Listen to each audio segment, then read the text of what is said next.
morning mga kasambahay. So welcome once again to Naturally Yours. This morning, napaka-special sa puso natin lahat, especially sa akin, yung ating topic. Dahil pag-uusapan natin ang kalusugan ng ating mga magulang. For me, this is one of the best and one of the most important and meaningful episode. Dahil ako ay may magulang pa. Ayan. At lahat tayo, of course, ay may mga magulang. Yung sa akin, medyo mahilig tayo mag-alaga sa ating mga magulang. Kaya pag-uusapan natin kung paano ba sila pangangalagaan, hindi lamang sa kinakain, kundi sa pangkalahatan. Sabi ng karamihan, kapag tumatanda, hindi na natin kailangan ng maraming pagkain. Ako naman ay nagdi-disagree dyan. Kailangan pa rin natin ng maraming pagkain, pero yung mga tamang pagkain na. Ibig sabihin, ililimit natin yung hindi natin kailangan at mag-concentrate tayo sa mga kailangan natin. Halimbawa, unang-una, dapat magko-concentrate na tayo sa pagkain ng mataas na prutas. Yung iba natatakot kasi daw baka magka-diabetes. Pag umabot na tayo sa point na senior citizen na tayo at wala tayong diabetes, medyo malabo na magkaroon tayo. Especially kung i-consider natin na kakainin would be fruits. Ang fruits may be matamis, pero ang sugar na makukuha natin dyan ay nagwe-wear off. Kaya it's alright to eat your fruits. But when you eat your fruits, make sure na ang prutas na to ay hindi minatamis. Kasi useless ang prutas kung ito ay matamisin din natin. Ano-anong fruits ang dapat i-consider natin sa ating mga senior citizen? Number 1, very good ang mga native lamang. Native, halimbawa, papaya. Ang papaya ay kailangan ng ating mga magulang para mabilis sila makapaglabas ng dumi sa kanilang katawan. Number 2, pwede tayong mag-consider ng mga berries. Paborito ko talaga mga kasambahay sang lignay. Kapag summer naman, kamatsili dahil ito ay napakataas sa vitamin C. Ang ating mga magulang ay prone na sa mga tinatawag natin na mga sakit na tatamaan ang kanilang immune system. So dapat load up every day. Every day. Walang skip ang pagpapakain natin ng prutas sa ating mga magulang.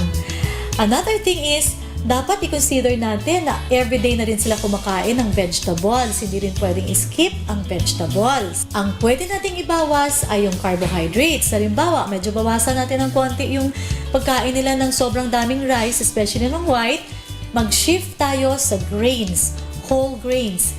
Napakataas ito sa B-complex na pwedeng mag-ayos o mag-replenish ng mga nanghihina nilang mga nerves. Kasi kapag tumatanda, humihina na rin ang ating mga natawag natin na nervous system. Also, avoid eating sobrang daming pork o yung pagkain ng medyo matatabang manok o mga chicken, kasi ito'y napakataas ng fat.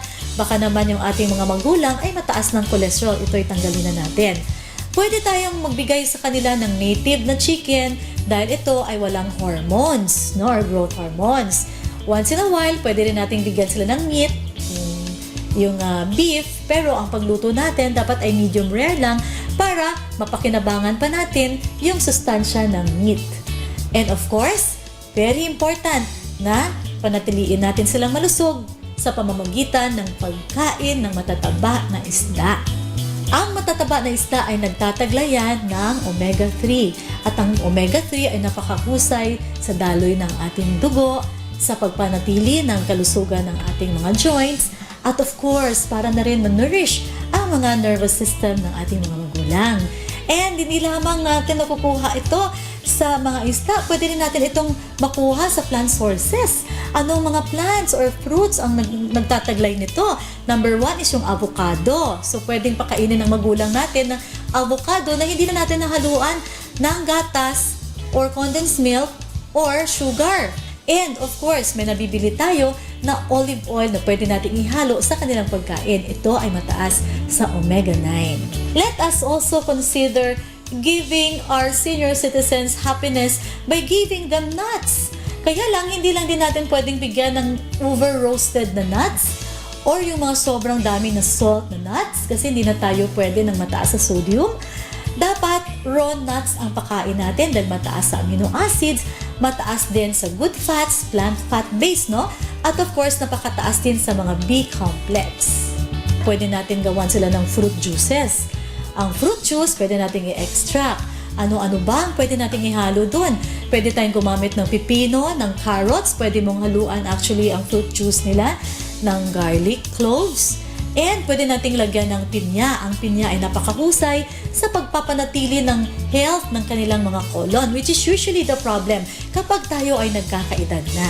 Ang pag-inom ng mga fruit juice at ang pag-inom ng mga buko juice ay magpapanatili ng kanyang hydration para hindi naman ma-dehydrate ang ating mga magulang, especially kapag summer.